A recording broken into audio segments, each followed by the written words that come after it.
Hey, welcome to 10 Questions About Film, a podcast where I ask filmmaker friends 10 questions about film and their filmmaking process in an attempt to understand this crazy industry we find ourselves in. In this first episode, I talked to producer-director David Wilkinson. David has been in the industry for nearly 55 years as a producer, director, writer, actor and distributor. It's very likely that you've seen many a film that David has had a hand in. He was the first independent producer to work for the BBC. His first production, To the Lighthouse, was nominated for a BAFTA award. He won a Best Actor Theatre award starring in Peter Shaffer's Equus. With his distribution company Guerrilla Films, he has championed many British and Irish filmmakers, distributing over 100 films internationally. So more recently, he has returned to directing several documentaries, most notably Getting Away with Murders, Postcards from the 48%, and The First Film. He is currently putting the finishing touches to The Marbles, a documentary exploring the politics behind the Elgin Marbles, as well as shooting his latest documentary, 1 in 2, charting his fight with bowel cancer.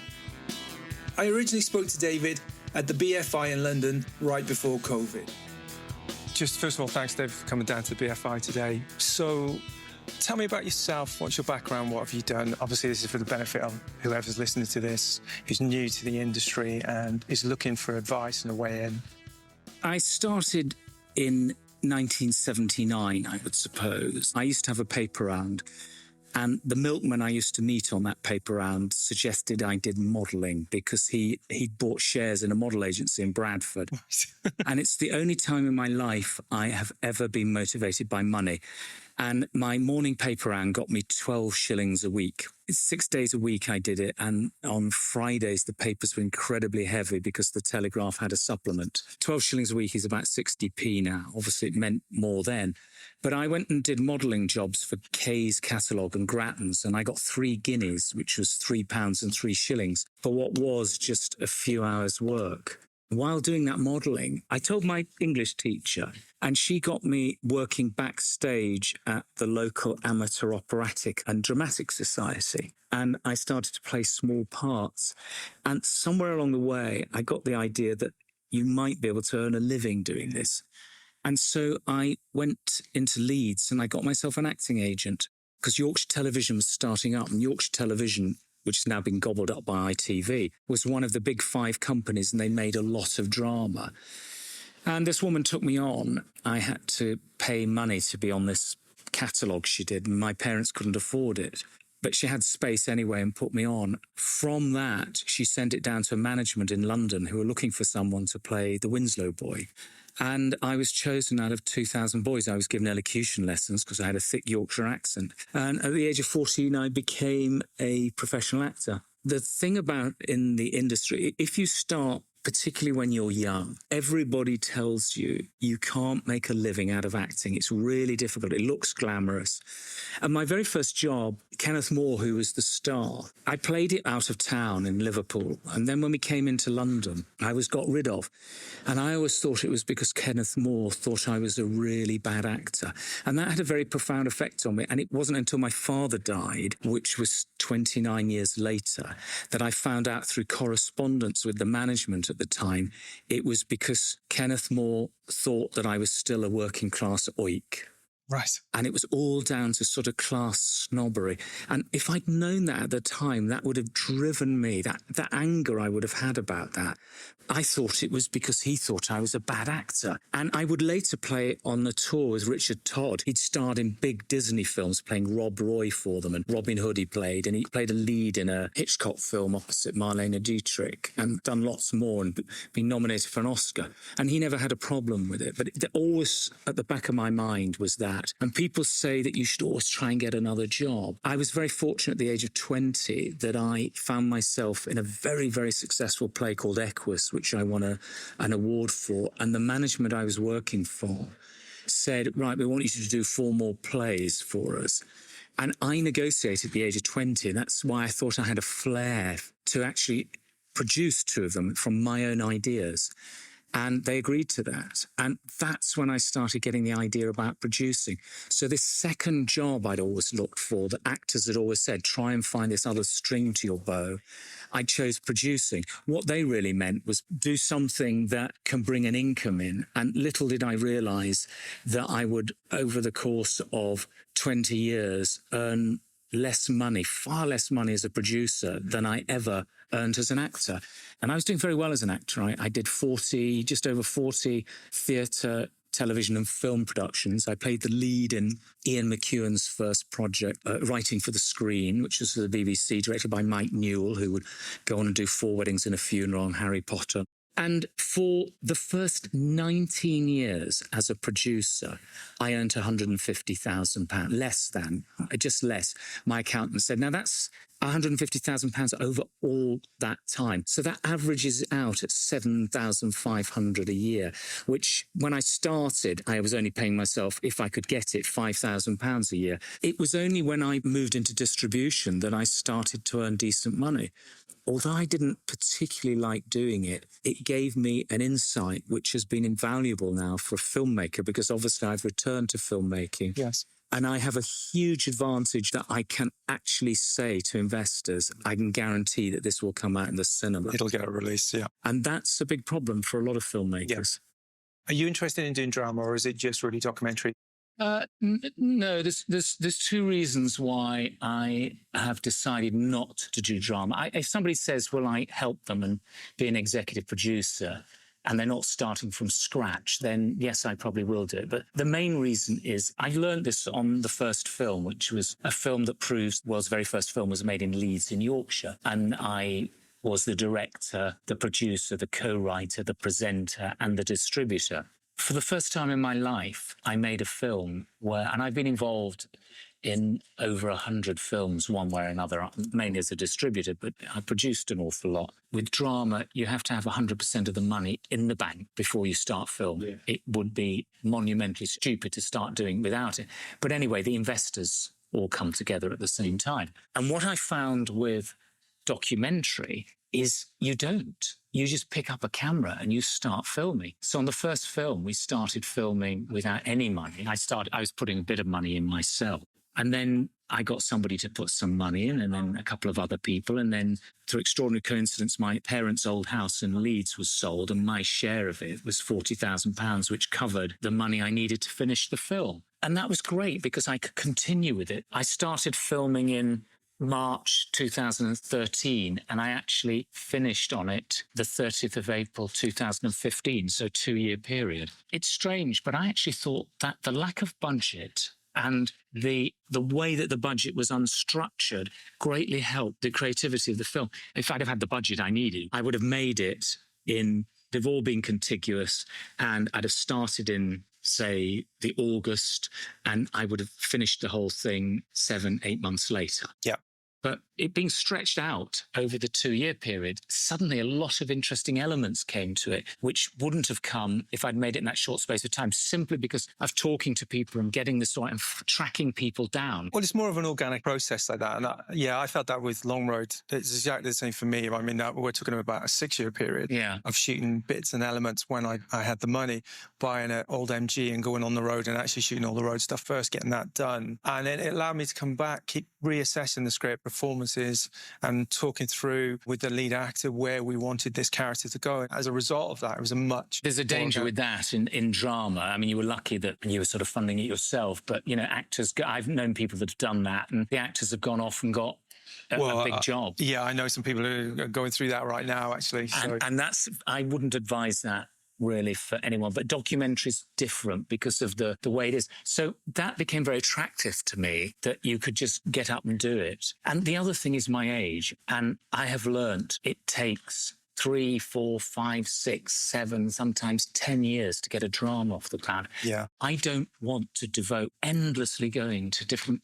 for phone calls, waiting for people to get back to you, going to Cannes year after year after year with the same project. I just don't want to waste my time like that anymore. Yeah. The theory, and it's one I've not sort of proved to myself really, but all you have to do is get some money and you can go off making it. But I found that in many ways with documentary, it's as hard to raise £100,000 or £200,000 for a documentary that it is to raise 10 million. In fact, in some ways, getting 10 million, I know where to go for 10 million. I know the city institutions. I know the people involved. I know people who raise money for a living, and they'll charge between 5 and 20%, and they're very effective. And they would go and raise me 10 million like that. I know somebody very good like that, because he would earn, he'd take 10%, so he'd get £1 million for doing it. So you just hand that over to somebody like him. But when you're looking for 100 or 200,000 pounds, he's not even going to entertain that with me. So, you do it yourself. I keep saying I'm never going to do it. I'd hoped with the first film. This was a film that took me over 30 years to get off the ground, 31 years to raise the money and 2 years to make. And it got extremely good reviews, far better than I'd hoped. A lot of 4-star reviews. I was on News at 10 with it. I was on the Today programme, lots and lots of feature articles in quality newspapers. And so I thought, it'll be a bit easier, but it wasn't. If anything, it was harder. So it's the age thing and it's the money thing. Okay. So that's why I'm doing documentaries. And also I like documentaries. I have no talent to direct actors, and I'm a director by sheer necessity. I think it's a valuable lesson really to learn, though. See, if you have a passion project that you understand fully, maybe it is best to follow through on that as opposed to trying necessarily to farm it out to a job in directing. I don't know. It's a difficult one because I've come to the conclusion that a good percentage of directors are average, of which I would describe myself as one, having directed. John Schlesinger, who's the director I knew very well. My wife works with him 5 times. This was one of Britain's most successful directors. And he was doing Cold Comfort Farm at Twickenham Studios with Kate Beckinsale, Joanna Lumley, Stephen Fry, Ian McKellen, Dame Eileen Atkins, this incredible Rufus Sewell, brilliant cast.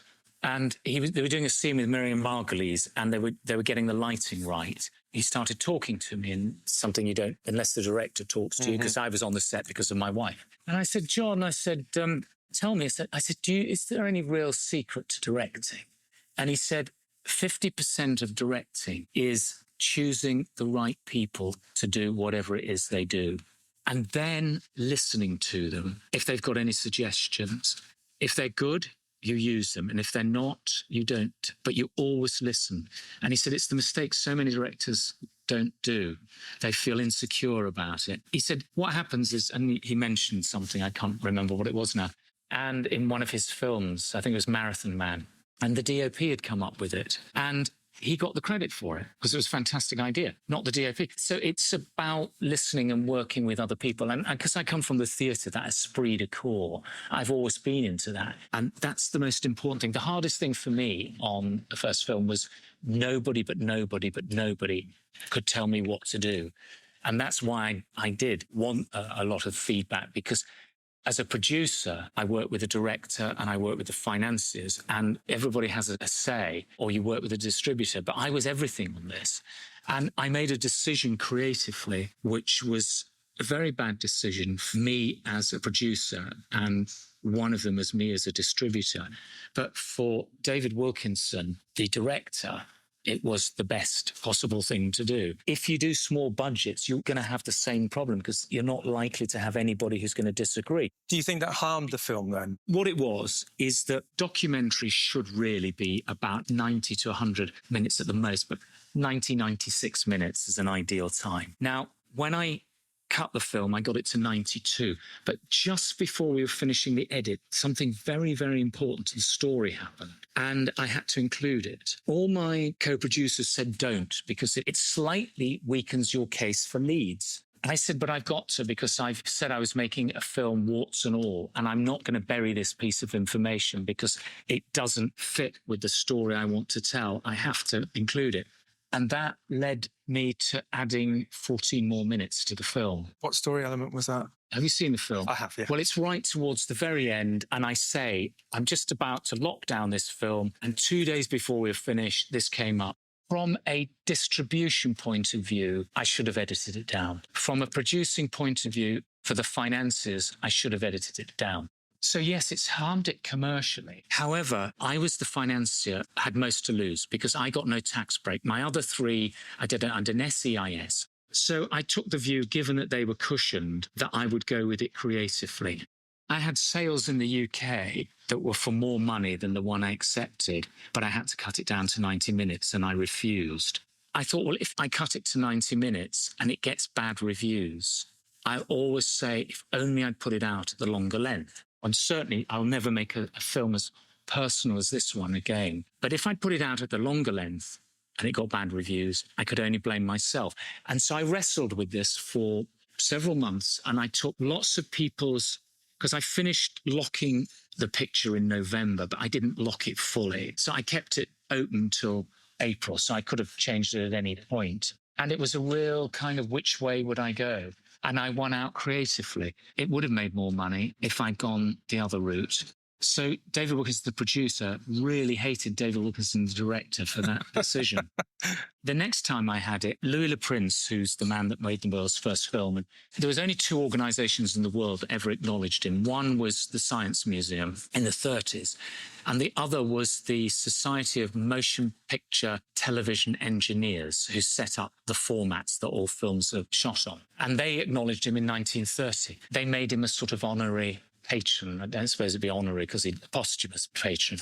By the most extraordinary coincidence, somebody from them came to see the film when I showed it in New York. And he said, next month is our centenary. This is really, really important for us. 100 years of going. This is the perfect film to show. Louis Le Prince, a lot of our members don't know about him, but the really older members who know he's a hero. And we want you to do it.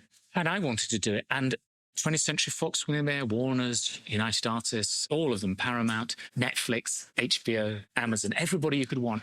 Grauman's Chinese Theatre. In the audience was going to be Doug Trumbull, who did the special effects. Yeah. And he appears in the first film, but just by name and photograph, and James Cameron.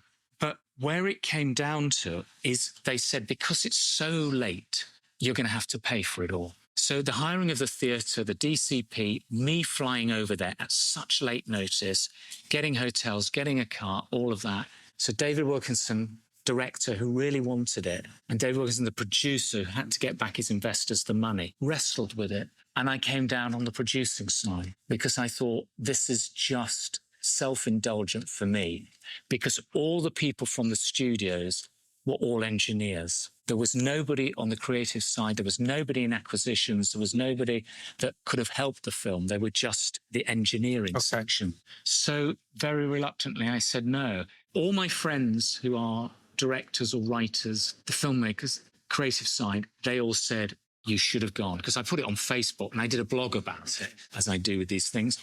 But every producer and every financier said, Dave, you made the right decision. Well, I mean, I think that's something that certainly new directors kind of forget, don't they, actually, is that responsibility to your producer, which in turn has a responsibility to the investors to actually get that money back. And that's a side of it we don't really like to talk about from a creative point of view. But actually, that money's got to come from somewhere and you've got to be responsible.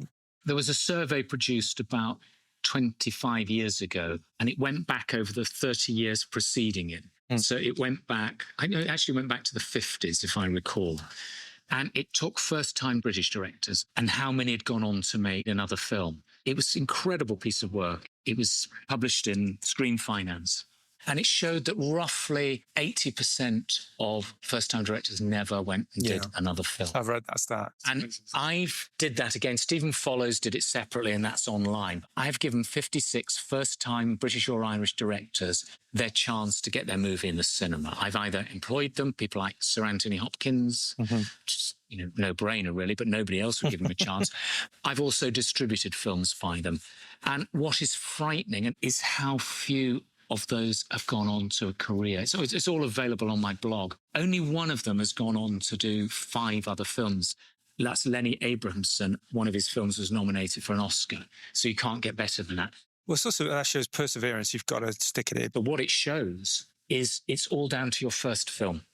Your first film must be 2 things. It must be one or the other, ideally both.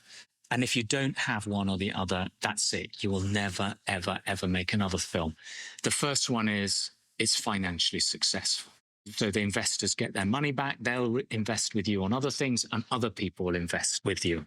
The other is it's very well received critically. Right. If you can get both, then you're going to have a career. When I talk about first-time directors, I mean that most of them, it wasn't like they didn't make another film. They didn't go into television, they didn't go into corporate, they didn't go into commercials. They literally left the business. And some of them, you know, have been amongst the most talented people I've ever worked with. Okay, so these are the statistics of the filmmakers I have worked with.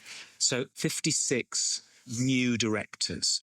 One director, Lenny's, made 5 other films. 2 directors of that have gone on and made 4 films. 4 directors have made 3 films. 1 director's made 2 films.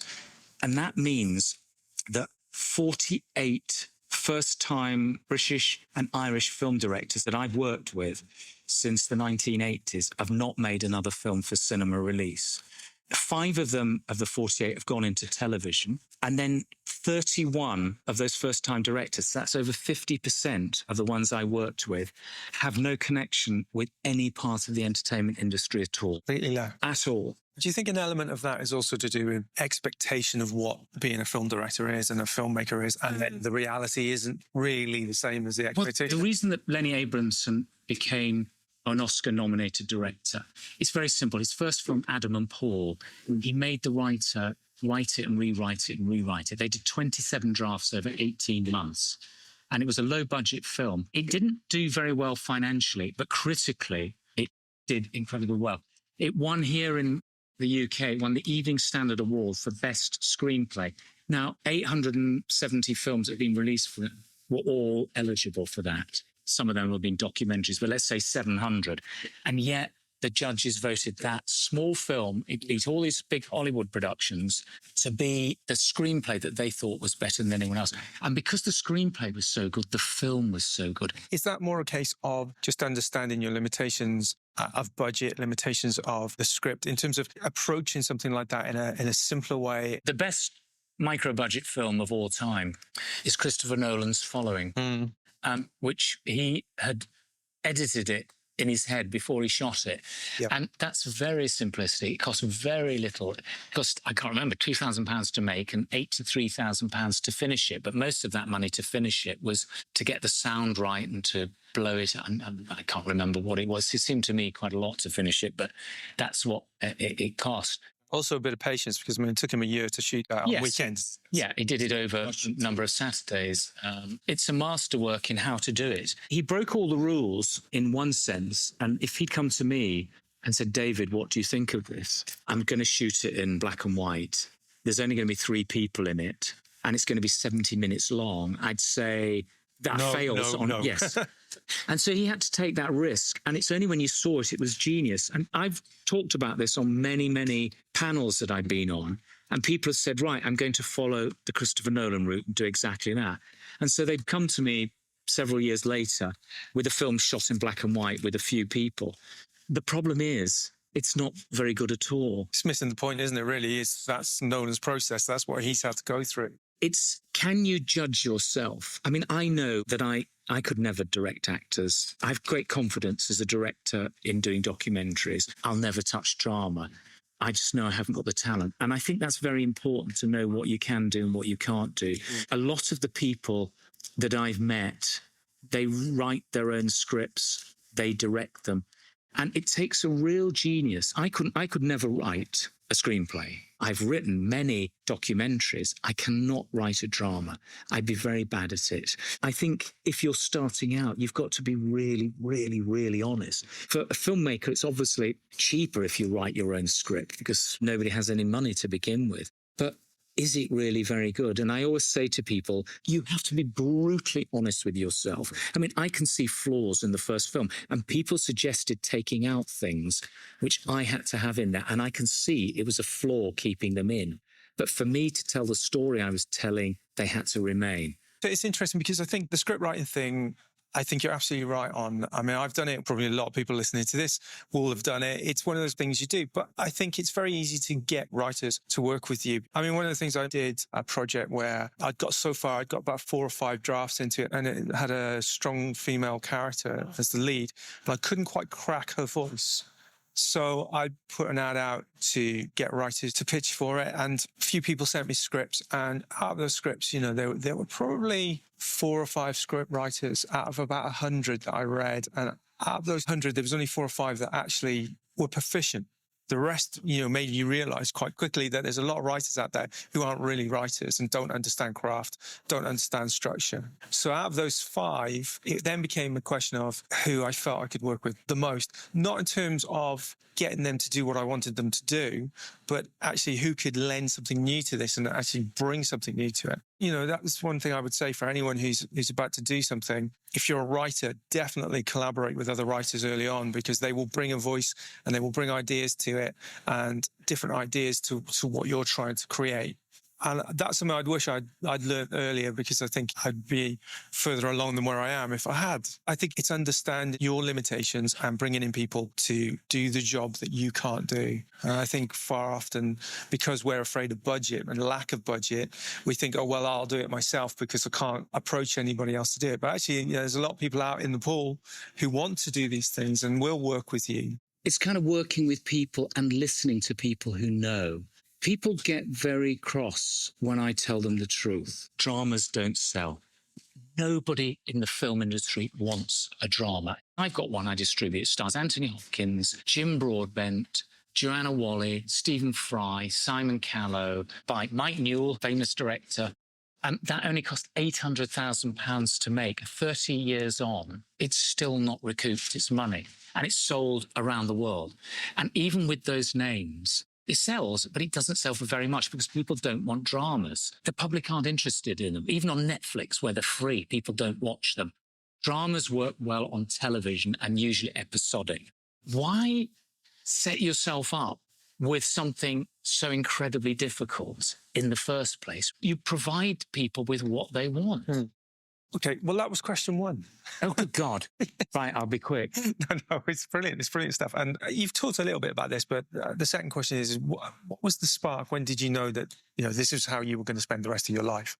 This is going to be the most disappointing answer, I think, of all. When I became an actor, I really did want to be an actor, and I did do very, very good productions. I got into 2 major drama schools, RADA and Central, and I turned them both down because I'd already been acting. I have to be absolutely honest. I've carried on because I can't do anything else, coupled with the fact it's a drug. I mean, it's a really, people say, do you drink alcohol or take drugs? And I don't, because the business is a drug. I can't explain it. I can't and won't do anything else. I had another company once and it went down. I was at Pinewood Studios and 2 companies owed me a lot of money. And I in turn owed people money, which I eventually paid off. But I closed my company. I didn't go bankrupt. And for a month, I got a very high-paid job. And I was going to get 2% of the company, and I was going to get bonuses. And he ended up selling the company for just over £100 million. So I would have got £2 million. After this 4-week period, I knew that I couldn't do it.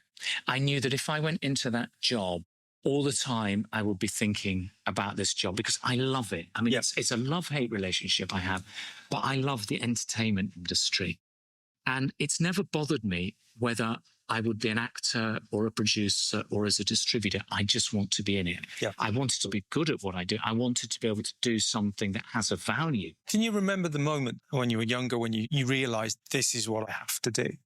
No, because it happened because I was discovered at 14. And when you're discovered out of 2,000 people, that was what they put out in the press. I don't know if it was that many. Just seeing 2,000 people would take forever. But it was probably, gross exaggeration. But there was a lot because I know for over 1 month they saw nothing but all these boys because I was there for the beginning and I went towards the end. And so I felt I'd been given this wonderful opportunity and I hadn't to blow it. As I say, apart from this one brief period in 1992, I'd not thought about doing anything else.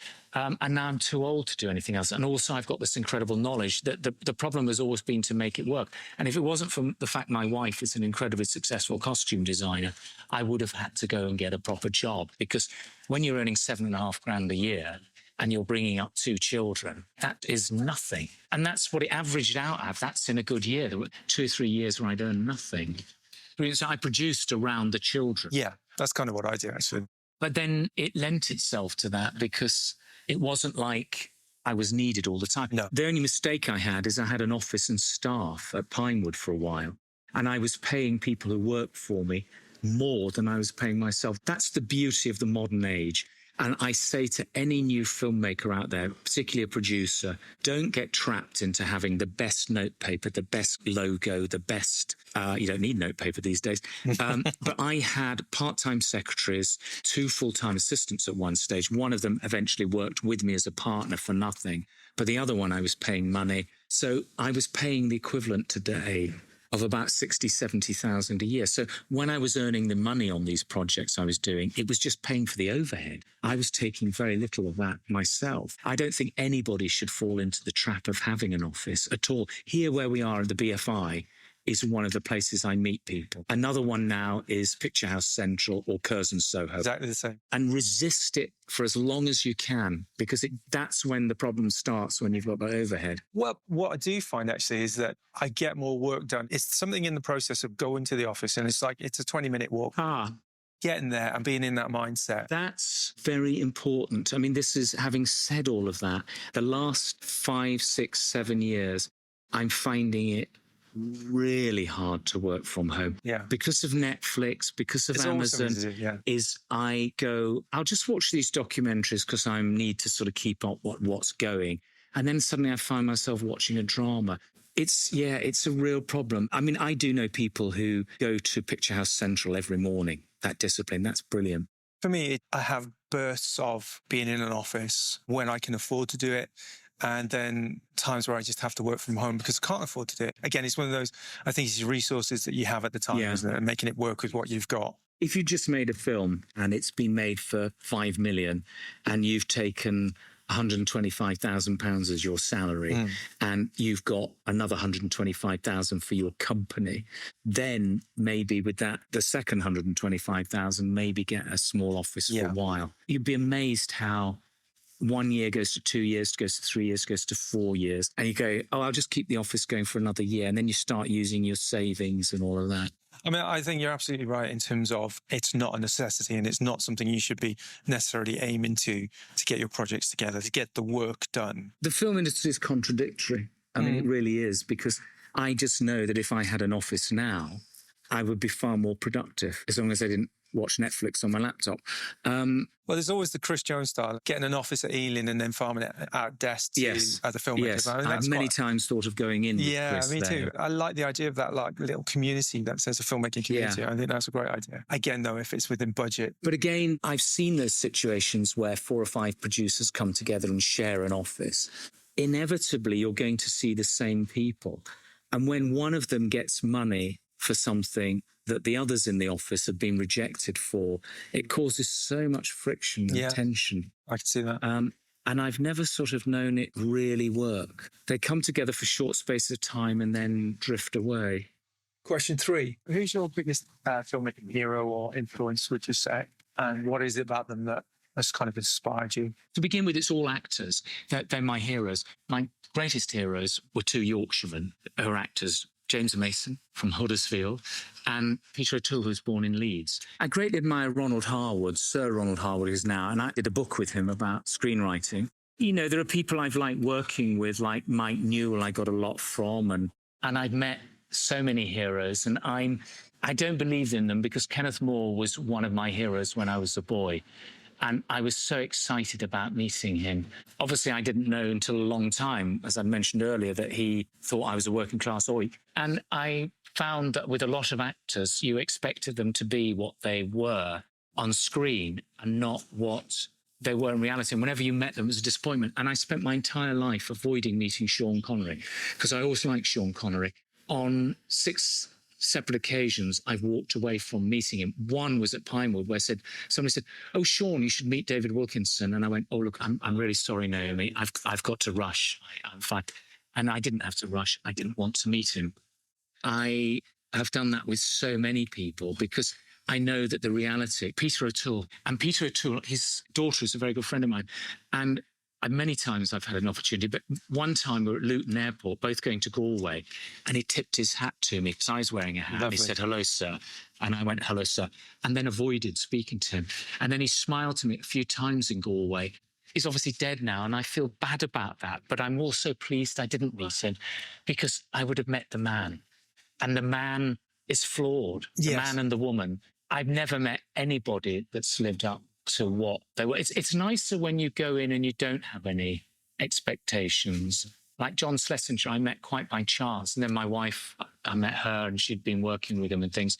I wish I'd spent more time with him. And if I'd known I was going to be a director, I would have loved to plug in for lots of questions. But when you admire someone, you start to copy them without knowing. And I found this as an actor that I had a chameleon-like quality and I would take on their persona. So I don't know if I have any, I used to say Orson Welles. I was always very impressed with Orson Welles. Yeah. But I don't know if it was because of his work. When I was a young actor who wanted to be a producer, I couldn't believe that this man was only 25 when he made a film, which I still watch. I watch it every year. It's just incredible. And I think it's extraordinary. It's beautiful. But it's also, as time goes on, it's very hammy in places. Yeah. He's very hammy. The makeup and some of the effects don't work at all. But I think he always was quite hammy, but in the way that he was a larger than life character. Yeah, exactly. Whenever you see those interviews of him in the later years with the big cigar, and online the other day, I posted this thing about, it was like a 10-minute video of different directors giving advice. They end with a Japanese commercial that Orson Welles was in, and he just says, "I've got no advice. I've always reached for perfection." Big toke on his cigar, and then now drink this Japanese gin. And that kind of really sums up for me the whole thing about the movie industry and what being a director is about, that sort of showmanship, but also the commerce side of it. I find as I get older as well, a lot of my influences actually come from outside of film. The things I'm being inspired by are books and not necessarily films, because again, like you say, it's that if you're not careful, you get into that mindset of copying that because that's the latest thing. And then you get repetitive. I mean, I think with the first film, I was influenced by Koyaanisqatsi. And the reason is I thought, how can I show leads in a very short space of time without it being boring? Because there's a lot to get in here. And I thought of doing time lapse, which I do use. But then I came across something called hyperlapse, and I'm told my film is the first film to use hyperlapse in it. Right, okay. So it's time-lapse, but you're moving from left to right, or in one case, I've got the time-lapse going towards something. And that was very interesting. That's been very effective in the film, and it helped give me a very cheap, quick, effective way of making it more cinematic than it is. The problem is I may fall back on that on other films I do. And then people go, oh, God, he's doing the same thing over and over again. It's tricky as well because, I mean, those films like Baraka and Samsara as well, it's just so cinematic. Yeah. And tell the story's visual way. But it's hard not to be influenced by that stuff. It's hard with the documentaries to sort of make it cinematic. Because I was presenting as well. A lot of people said that's a big mistake because presenting is a television format documentary, not film. And I would go and say, well, what about Michael Moore or Nick Broomfield or Morgan Spurlock? And they'd go, yes, but they're stars. As if somehow the fact that they're really well known is why it works. But they wouldn't have been on their first films. With me, exactly. Yes. And so it annoyed me that sort of essay sort of documentary has gone away. Well, it's one of the things I find quite annoying about TV documentary, for example. Now, it's big, bombastic film type of music, and they're visually very, stunning. I mean, they're stunning pieces of work. And they've certainly lost the dryness that you would have had maybe in the 70s or 80s of documentary. Something like Planet Earth, I think it's an incredible piece of work. But there's almost this competition with it trying to be like drama, retaining that documentary. I find the content gets lost sometimes. Well, that's it. You see, to me, it's all about content. If people are worrying about this, I've lost them. Yeah. They're bored with the content of the film. I'm telling a story. It's about getting from A to B to C. Too many people get wrapped up in that. I see that a lot with the films I distribute, that some of them are stunning to look at, visually very pleasing, but the content's just not there. And at the end of the day, the public don't give a fuck on how it's shot, what it's shot on, or anything. No, that's true. If it's dreary, it's dreary. So then it becomes about the emotional beats then, doesn't it, really, in terms of where that story is connecting with the audience? Yes. Ultimately, film is a story. For me, that's what a director's job ultimately is making sure those emotional beats connect with the audience in the way that they should. All the rest of it is peripheral to that. When I was making it, people would say to me, what do you think happened to Louis Le Prince? For those of you listening who don't know this story, the reason that you don't know, most people don't know about Louis Le Prince, is that, so he made the world's first film and he was going to showcase it in New York in November 1890, but on the 16th of September 1890, he boarded the Dijon to Paris train and he disappeared off the face of the earth, and his body was never found. So the one question that everybody asks me, what do you think happened to him? I can't know. I'm so immersed myself in it. There's no way I can know. Nobody can ever know because it's a mystery. So I have this trick ending where I attempt to answer it, and then the film runs out and burns out. All my co-producers, and including the editor, said, David, take it out. It just doesn't work. And I said, it does, because it's an answer people must be wanting in the film, and I don't answer it. So I'm giving them that. But I said, believe me, when this plays in front of an audience, they will laugh. Lo and behold, I've had 50 to 60 Q&A screenings around the world, and just in 2 places they didn't laugh. Filmmakers should go to the theatre more. I was an actor, and I instinctively know what will play and what won't play. Yeah. I know an audience. That's something that can't be taught. When you do theatre, you instantly know what works and doesn't. You do the same play again every night, and you go, I'm going to try this line differently. Mm-hmm. And if it's a comedy and you try it differently and it's had a laugh before, and the way you do it differently doesn't get a laugh, you know you've failed. So you have to go back to it. That's very important. There's a sort of rhythm that you understand in theatre that a lot of filmmakers don't understand. And I understood that rhythm when I was making the first film, and I can't explain what it was, but I knew the shades and the ups and downs. And I had to get right up front in the film that this man disappeared. It was about the hook, right? At the beginning, get the hook in. And I think that's what that question is, what happens to this man? And that keeps you going through the film. And just finding that rhythm of why should somebody keep watching it. When I was a boy on TVS, which covered the Sussex region, used to have a red triangle in the left-hand corner of the screen. And that meant that there was going to be some nudity. And this was a brilliant, brilliant marketing ploy. So myself and all these young men in our early 20s would sit glued to the most boring foreign films going, waiting for naked women. We'd have never watched those films in 100 years. They were dreary. They weren't even by famous directors.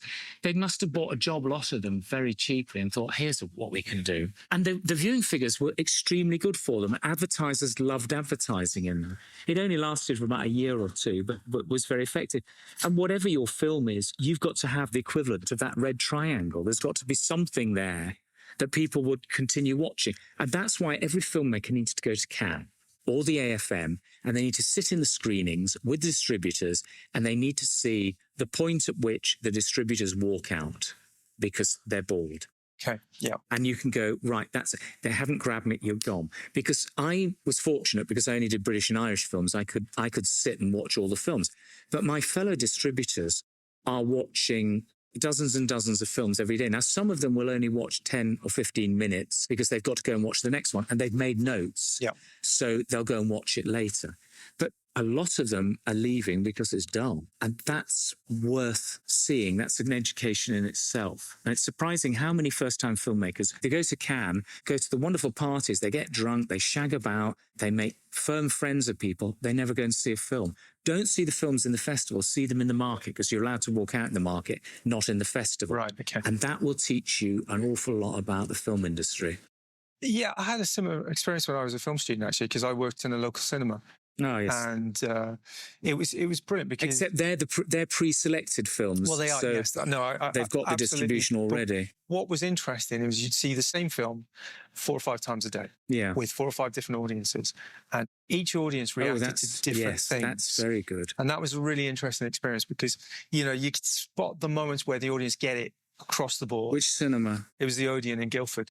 Oh, that's good, because you should never judge a London audience. You should always go with a regional. So it was interesting because they used to show a lot of old films in the smaller screens, and those films would always pack out. Yeah. The audiences would love them.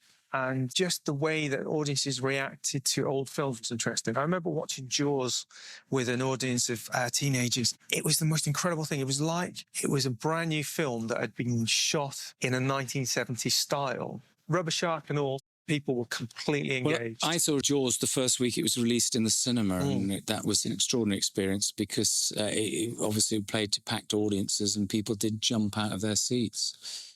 Okay. Question 4. Tell me all about your first film. What was it? The very first film I got off the ground was a film of Virginia Woolf's To the Lighthouse. That was with Kenneth Branagh. It was nominated for BAFTA.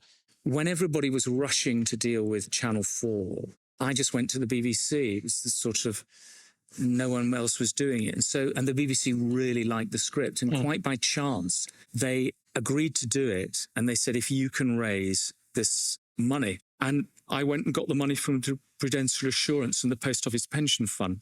And I found myself structuring the first true independent production. I got very badly paid myself because in order to make it happen, I couldn't take a decent salary. But it didn't matter because after 3 years of trying, I was suddenly a producer. But I thought it was a stepping stone. And then I did another film with the BBC and they held me to doing a small sum of money. And then I did a third one. And this is the trouble. When you set a precedent, you not only do it for other people and they say, oh, well, you worked for very little on that one, you've got to do it the next time. But you also do it with yourself. And I've all my life undervalued my own worth. And I've gone on and won lots of awards and I've done some very interesting productions.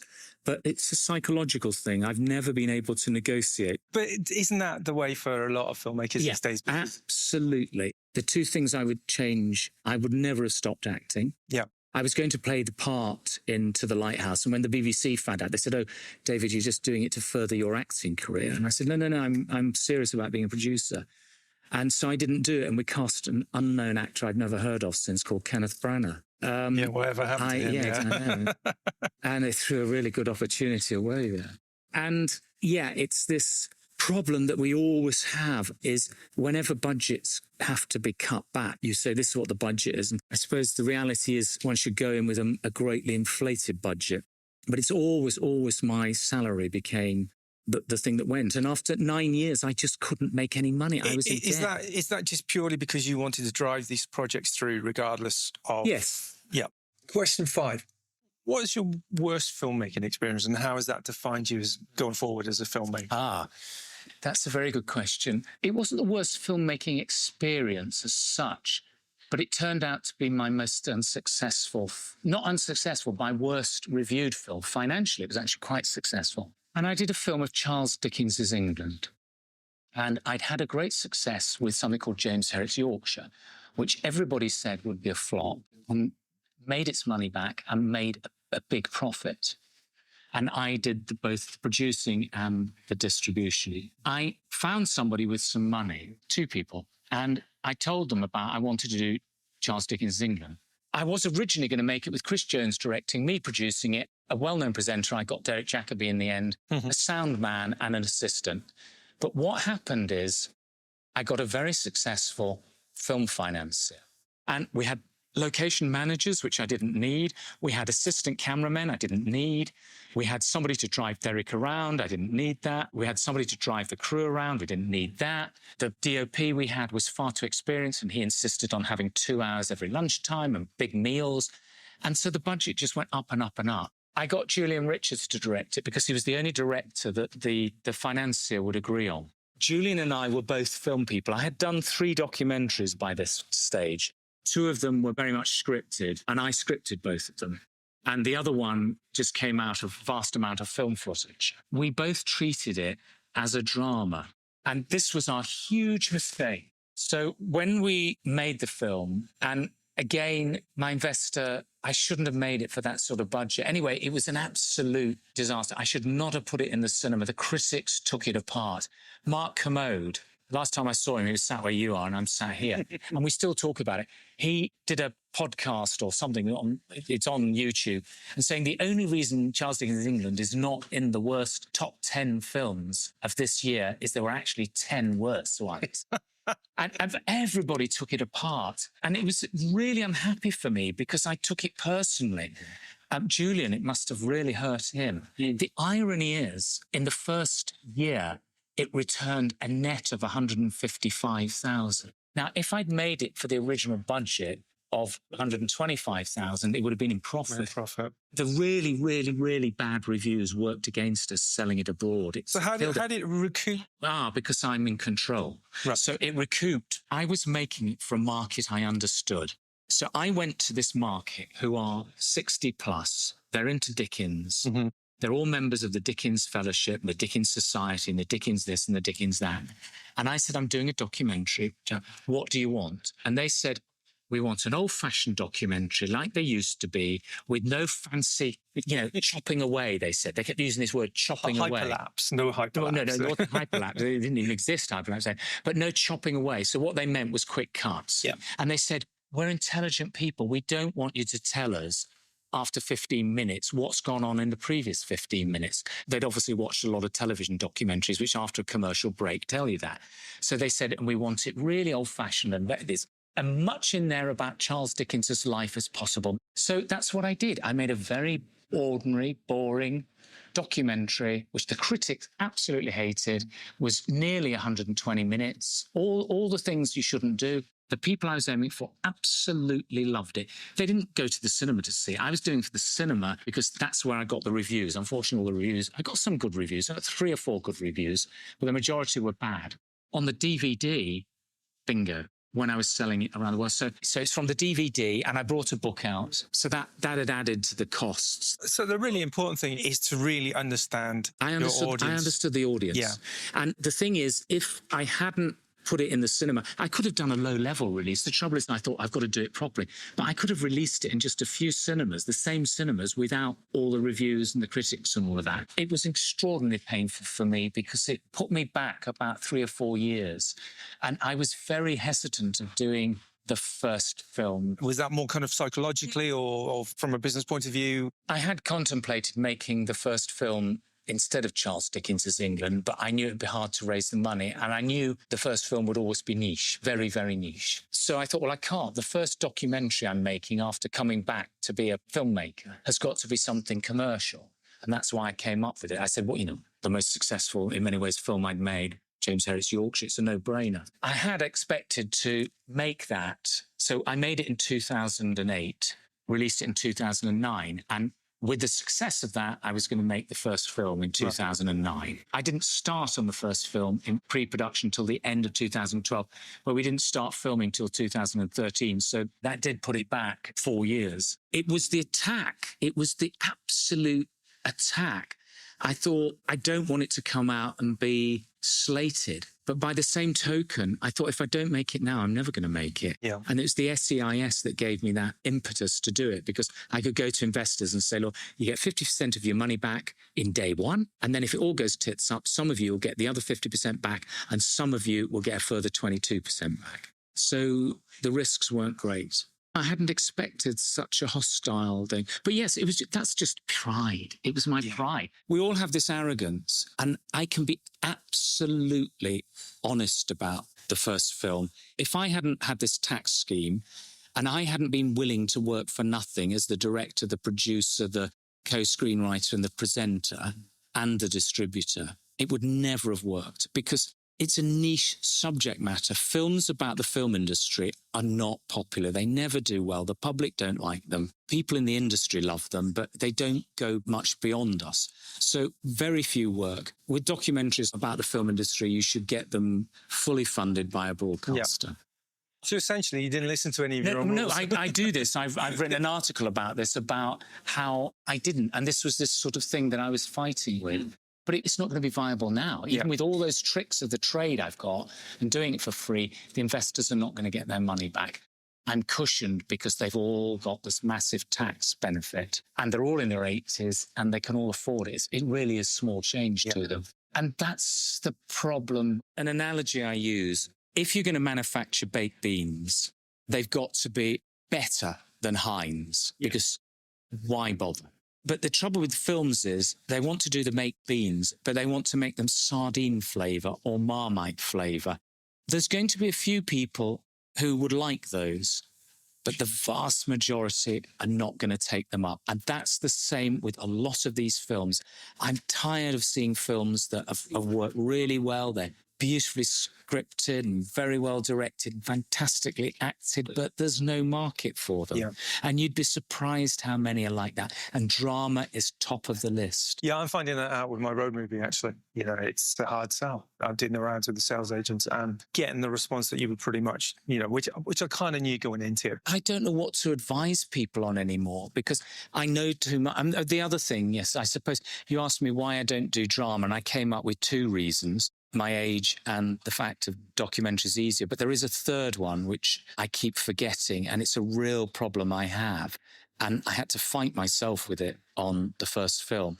And that is I know too much. I can look at a project now and I can come up with lots of reasons why it won't work. It's very hard for me to come up with reasons of why it will, which means the risk-taking is out of it. A lot of my earlier films, I didn't know enough, and I naively went ahead with them. And to some extent, documentaries, I don't know as much as I do about drama. It's a funny old business. But whatever it is, you have to be absolutely passionate about it. The one thing that I got in most of the reviews of the first film was my passion comes out. There's other films I've been asked to do. I've walked away after a short period of time because I just don't have the passion for them. Okay, we'll move on. Conversely then, if that was the worst filmmaking experience, what was your best filmmaking experience? And how has that helped you move forward as a filmmaker? The first film. Right. What the first film has done, it's like I've gone from heroin that I was on, the drug that's kept me in this business, to marijuana, which I can cope with. What it's done is it gave me an absolute love of the industry again, of the business, of why I do it. It's fantastic so late in my career to do the most enjoyable film I've ever done. Before that, the most enjoyable film was a documentary I did called London Underground, which was the first documentary I ever made. So that tells me something about, documentaries. It wasn't going to be. It was a sort of nightmare because I suddenly had a director walk out on me. And then I didn't have the money and money fell out and I didn't have enough to finish it. So there were all those tensions of it all. But there was some time in the middle of it all, I thought, it was when we went to America, just Don and I went. I had a sound person in Memphis and a sound person in New York. And when we did Joe Esther House and then Philadelphia and then Fire Island, Don we used a radio mic. And so it was very, very, very guerrilla. And we just drove around. Neither of us had driven across America. I'd only been to New York and California. And it was just so much fun. And I said to Don, this is fantastic. I want to be a filmmaker when I grow up. The irony then, I was 58. But isn't that the wonderful thing about it is that you can? I loved the fact that if I'd have had that when I'd started producing, I would have thought it would have all been like that. And everything I'd have done, which was a disappointment or it didn't work out and things, I'd have probably, I don't know. I mean, I would have gone back to acting. I wouldn't have left the business. But this has given me, I've got other things I now want to direct. There's a few things have fallen by the wayside I wanted to direct because I just don't have the passion for them. I thought I did, or they're too difficult. And that's why I've got to be in my documentaries, because I need to have that whole, not just direct them and produce them, but actually be in them as well, because then I can get that total absorption. I want to be part of it. How did you get your first film sold or distributed? Was it through a company or did you self-distribute? Now, I know this is a bit of a tricky question because obviously you run a... No, the very first film, I wasn't a distributor, and it led me to being a distributor. So I raised... To the Lighthouse, so it's a television film.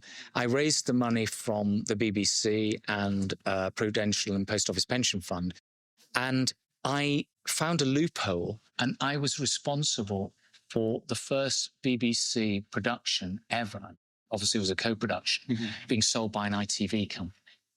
I'd actually got the sale myself. I got an original sale myself from a woman called Joan Wilson, who's long dead now, but she set up Masterpiece Theatre for the Americans. And she pre-bought it, although we didn't go through with it. And when TVS came in, I said, I've already got this deal. And they cut me into the deal. So I earned money out of the distribution. I earned more money from the distribution side than I got as a fee for making it. And that's how I started to get involved. I also inherited the UK distribution rights. So I then sold it for video, ironically, to the BBC. Nice. And then I sold it to a cable company here. And is that what kind of set you on that path of distribution? Yeah. I started, people then, well, first of all, it was because I was always getting low fees. It was the same with the next film I made. The BBC said, well, David, you've got a low fee on that. You've got to take a low fee on this. Yeah. And my investor said, you've got to take a low fee. So I cut a deal with another ITV company I brought in. And I said, I'll bring you in to distribute this, but I want a piece of a man. And then the third film and then so on. And then Eric Romer's company, he and Barbet Schroeder had a company. Yep. And Charlie Chaplin's daughter, who I worked with on something called Le Cirque Imaginaire. And again, I'd sold that to Channel 4. We'd made that independently. And they were very impressed on the deal because there was an impasse between the filmmaker and Channel 4. And he was in the room. And I came up with this concept which satisfied both of them. And it's just one of those things that just came. So it worked. It made it happen. So she then was having lunch with Eric Romer. He'd made all these films. He had this back catalogue. And she said, there's this genius guy that sells things. And I hated being told to be a salesman. I thought it was the worst thing all. I was a creative person. To me, salesmen were awful. I had a very skewed view of salesmen, typical sort of arty-farty, arrogant kind of filmmaker, really. So I went over to see them. And I had this strange meeting with Eric Romer. So I'm talking to the woman who runs this film company. And to the left of me is a screen. What I didn't know until half an hour into the conversation, a very long conversation, is that behind the screen was sat Eric Romer. And I knew this because he was looking at me in the mirror. And I only became aware of it because she was looking over there and she was always getting some signs. So it's really strange. Anyway. It's like Bond sort of villain like. He was very suspicious of distributors. He didn't like distributors at all. He didn't trust them. So he's one of France's greatest film directors. But whatever it was, he still didn't meet me face to face. It was like that. He approved of me. So I didn't want them, but I was given 35 films or something from France, the back catalogue. They said, we want you to sell one of them. And if you do this, you can sell the rest. Well, I didn't want them. But I thought, and this was a £2.5 million film, equivalent of, big costume drama. So I went to the BBC and I said, BBC, do you want this? And they went, yeah, but we can't pay very much. And I went, great. This will get me off the hook because I don't want these films. I'm a filmmaker.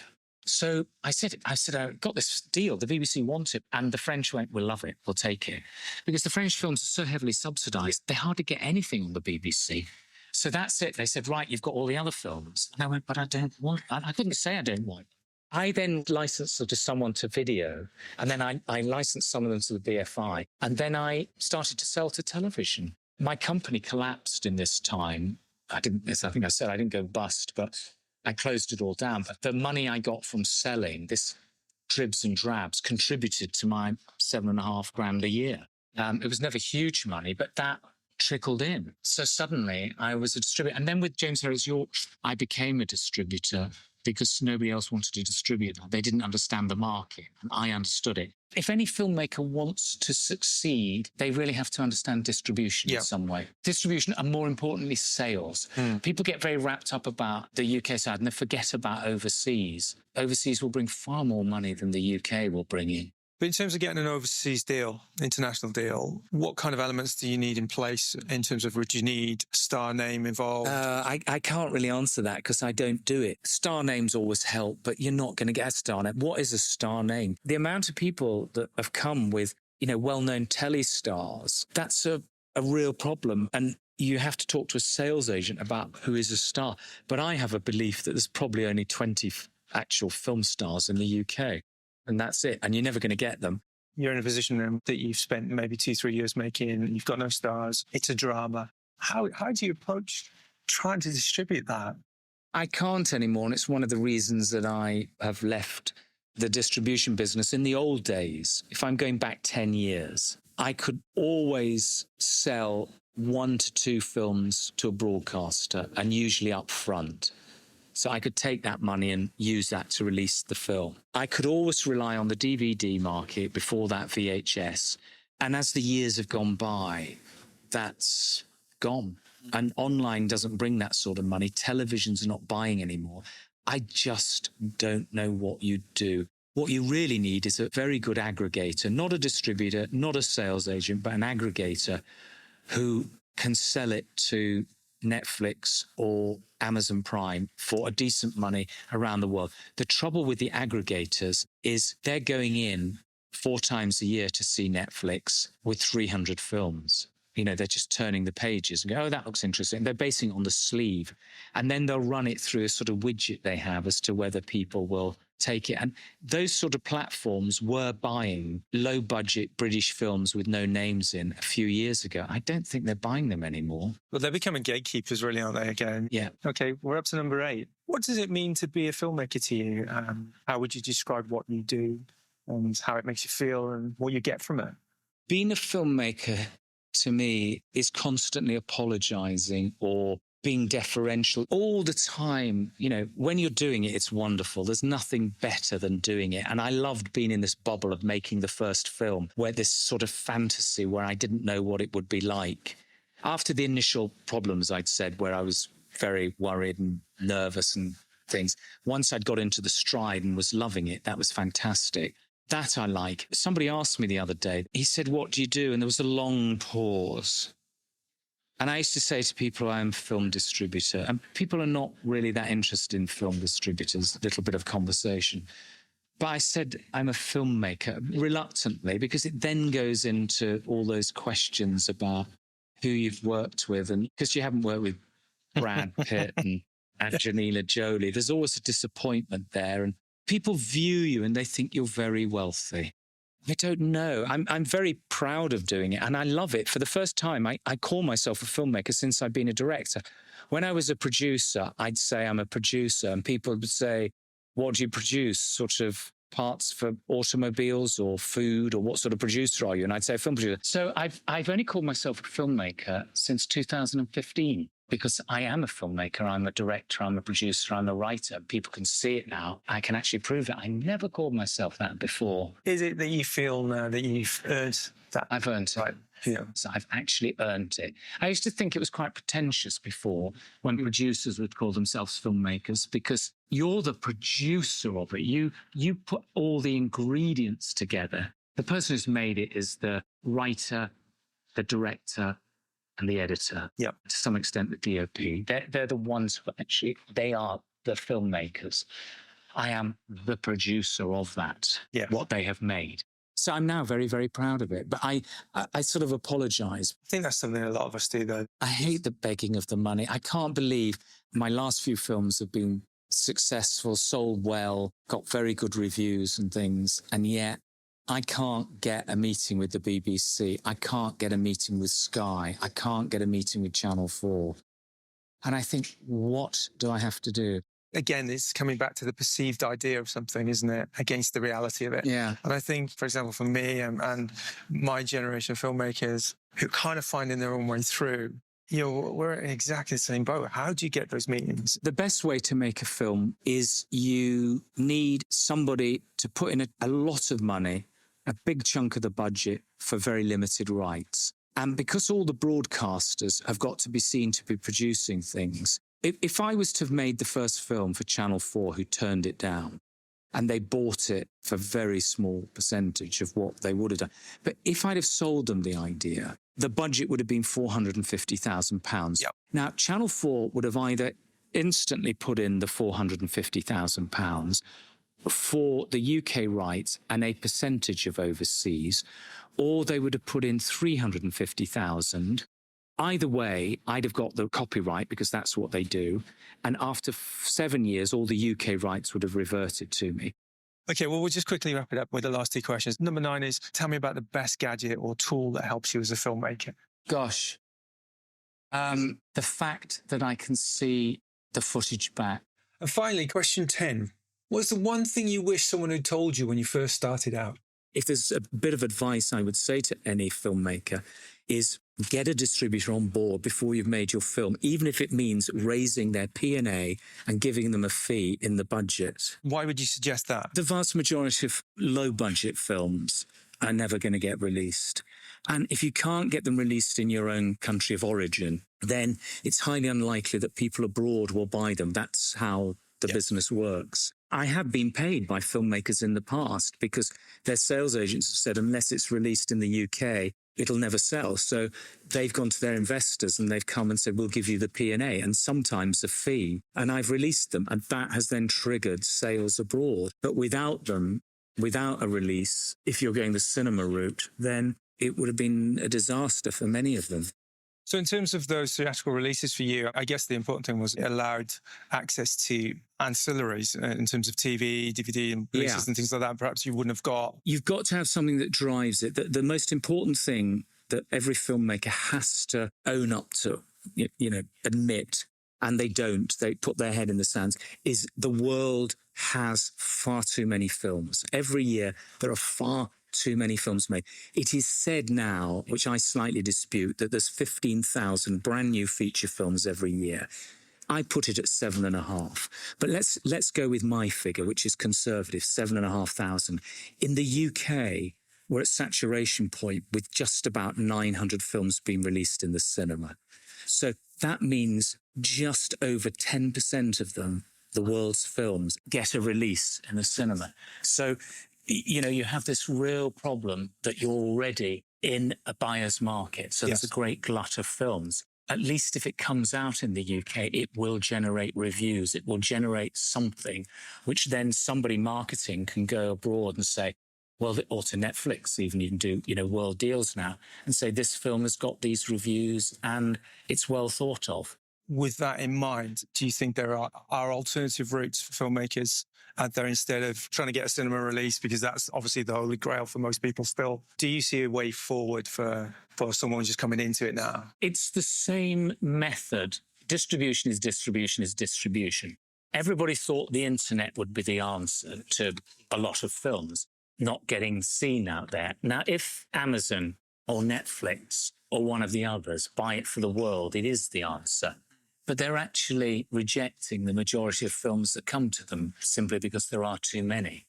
The more profile you've had of your film, like cinema release, the more likely they are to pay for it. So if you can't get those, you're onto a platform where people have to, it's video on demand. And I think the video demand market will probably die off. I can't see a future in it because I get Amazon Prime and I get Netflix. I occasionally go to the cinema. I should go more than I do. And I obviously go to the markets. And I can always find things that I want to watch that are free. I was thinking after I saw a Facebook post of yours about Rogue One, I thought, I wonder if that's online now. It was you, wasn't it? I watched it last night. So I thought if it's online, that I will pay for. Right. But there are a lot of films I won't. And I know, because I've been in the business a long time, that you just wait. Well, I'm actually the same. I wait for Netflix. I don't earn very much money. People look and think I'm very financially very successful, but I'm not. And so I'm cautious with my money. Why would I go and spend, $5.99 even on a film I know? I did actually buy the DVD of Interstellar, which is now available for free on Amazon or Netflix. But I wanted to see it there and then. But that's well-known films. Why is somebody going to pay $5.99 for a film that, you've never heard of? I was the chairman of a company that went bankrupt. It was an online company for almost 4 years. And we never did very well with any of the films. The theory was individual films could do very well. The truth was they weren't. And it's the long tail. And no matter what these platforms tell you, it's bollocks. I don't know many people that have had very much money back from an individual film across a broad spectrum of online platforms, unless it's a well-known film and it's had a reasonable release in the cinema. Well, I can agree with that. I was saying about my first film, I released it through Create Space, which is part of Amazon, and then got a non-exclusive deal with a distributor in America. And, they're pushing the film and it's doing, it's out and about and people are watching it. But in terms of making money back, you're never going to retire on that. That's why I got out of distribution, and I used that as the excuse to get back into production. I'd like to thank David for taking the time out to chat. You can find out more about David and his films at www.guerrilla-films.com. That's www.guerrilla-films.com. If you'd like to help in the fight against bowel cancer, you can also donate to www.bowelcanceruk.org.uk and spread the word on the socials. They're an amazing charity. This has been a Workshop Presents production. Music by the ever-great Christopher Nettleton. If you like this episode, I'd love you to check out some of the others when they're available. Thanks for listening. See you next time.